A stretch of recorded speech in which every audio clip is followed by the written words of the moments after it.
Washing ಮಷಿನ್ಗಳನ್ನು ದೊಡ್ಡ ಪ್ರಮಾಣದ ಬಟ್ಟೆಗಳನ್ನು ಸಮರ್ಥವಾಗಿ ನಿರ್ವಹಿಸಲು ವಿನ್ಯಾಸಗೊಳಿಸಲಾಗಿದೆ.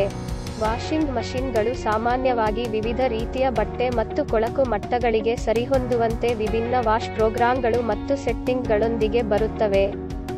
ಯಂತ್ರಕ್ಕೆ ಸಂಪರ್ಕಗೊಂಡಿರುವ ನೀರಿನ ನಲ್ಲಿಯನ್ನು ಆನ್ ಮಾಡುವ ಮೂಲಕ ನೀರನ್ನು ಸೇರಿಸಿ.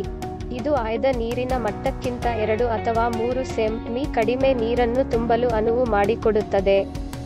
ತೊಳೆಯಬಹುದಾದ ಬಟ್ಟೆಗಳ ಪ್ರಮಾಣವನ್ನು ಅವಲಂಬಿಸಿ ವಾಶ್ ಟಬ್ಗೆ ಡಿಟರ್ಜೆಂಟ್ ಸೇರಿಸಿ. ತೊಳೆಯುವ ಚಕ್ರಕ್ಕಾಗಿ ನಾಬ್ ಅನ್ನು ಹೊಂದಿಸಿ, ನಂತರ ಬಟ್ಟೆಗಳನ್ನು ಧರಿಸಿ.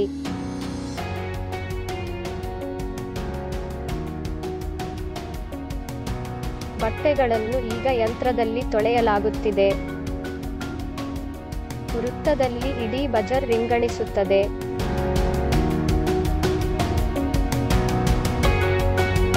ವಾಷಿಂಗ್ ಸೈಕಲ್ ಪೂರ್ಣಗೊಂಡ ನಂತರ, ತೊಳೆದ ಬಟ್ಟೆಗಳನ್ನು ವಾಶ್ ಟಬ್ನಿಂದ ತೆಗೆದು ಸ್ಪಿನ್ ಟಬ್ನಲ್ಲಿ ಸಮನಾಗಿ ಇರಿಸಿ.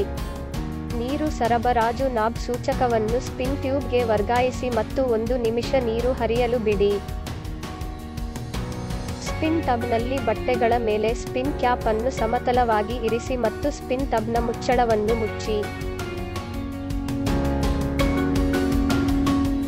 ನೀರು ಸರಬರಾಜನ್ನು ಆಫ್ ಮಾಡಿ ಮತ್ತು ಟೈಮರ್ ನಾಬ್ ಅನ್ನು ಗಡಿಯಾರದ ದಿಕ್ಕಿನಲ್ಲಿ ತಿರುಗಿಸುವ ಮೂಲಕ ಸ್ಪಿನ್ ಟೈಮರ್ ಅನ್ನು ಹೊಂದಿಸಿ.